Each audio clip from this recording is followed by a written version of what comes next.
ADMK and TVK வந்து இப்போ கூட்டணி வச்சுட்டாங்கன்னா டெபுட்டி சிஎம் விஜய் கொடுப்பாங்களா? அது எவ்வளவு சீக்கிரம் உட்காருங்க, அது எவ்வளவு சீக்கிரமாக நெகோஷியேஷன் நடக்குதுன்றதை பொறுத்து விக்னேஷ். இப்போது இந்த ஸ்டேஜில் இன்னைக்கு ஃபார் எக்ஸாம்பிள் இன்றைக்கி அக்டோபர் 2nd வீக் நம்ம இருக்கோம். இன்றைக்கி விஜய் நெகோஷியேஷனை ஸ்டார்ட் பண்ணுறாருன்னா இந்த கோரிக்கைக்கு அதிமுக பிஜேபி ஒப்புக்கொள்ள வாய்ப்பு இருக்கிறது. தேங்க்யூ. ஓகேங்களா? ஏன்னா இன்றைக்கி வேறு கட்சிகள் வரவில்லை. ஏர்லி பேர்ட் ஆஃபர்னு வச்சுக்கோங்களேன், first come first serve. Okay, Vijay ஜனவரி வரைக்கும் எந்த முடிவும் எடுக்கலை.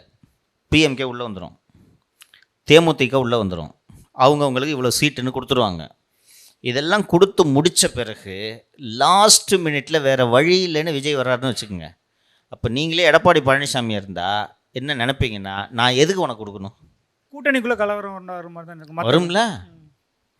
இன்றைக்கி வந்தீங்கன்னா பேசலாம்.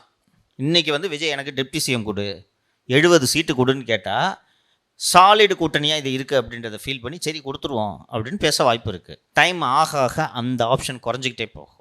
அந்த டைம் ஆக ஆக அரௌண்டு ஜனவரி இவங்க கேம்பெயின்லாம் முடித்து மக்களோட பல்ஸ் என்னன்றது தெரிஞ்சிருவாங்க. ஓரளவுக்கு இவங்க கூட்டணிக்கு ஜெயிக்கிறதுக்கான பாசிபிலிட்டி அதிகமாகுது. ஏன்னா இப்போ இன்றைக்கி பிஜேபியும் கமெண்ட்ஸ் பண்ணிட்டாங்க, இவங்க கூட்டணிக்கு ஜெயிக்கிறதுக்கு பாசிபிலிட்டி இருக்குது, திமுக ரொம்ப அன்பாப்புலர் ஆகிடுச்சுன்னு நினச்சா நீங்கள் இல்லாமையே ஜெயிக்க முடியுன்ற ஃபீலிங் உங்களுக்கு வந்துருச்சுன்னா எதுக்கு டெப்டி சிஎம் கொடுக்கணும்? ஸோ கொடுக்க மாட்டாங்க. இன்றைக்கி நீங்கள் நெகோசியேட் பண்ணுறாருன்னு வச்சுக்கோங்களேன், கொடுத்துருவாங்க.